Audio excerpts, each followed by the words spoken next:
I'm here. I was trying to use the TireJect tire sealant in my new Tech tubeless system on the XR650R. Well, both my bikes have that system, but Mr. Butterfingers here, I dropped the syringe. It spilt on the ground. I tossed some rags, finished doing the bike, came back, and look, it kind of cleans right up, which is really nice.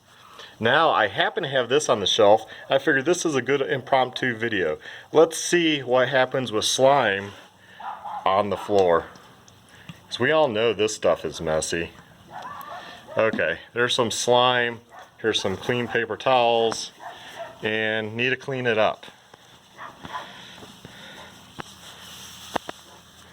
A lot more dewier. It's not going to soak into the paper towel, whereas TireJect soaked in for most of it. I spilt that much. I spilt 4 ounces everywhere.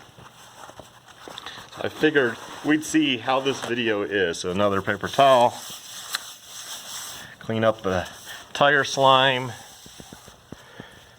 This definitely soaks into the paper towel a lot better, so I can definitely just use a few paper towels versus the tire slime, which doesn't soak in. So I was just curious how it cleans up compared to the slime. I think it cleans up better. And there we go. I mean, both cleaned up. I just think the TireJect was a little easier because you could throw paper towels on it, it soaks it up.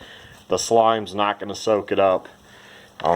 Verdict is still out on if it stops flats on tires. I'll have more videos coming. Check out my YouTube channel, Meeker Extreme. Have a good one. Bye.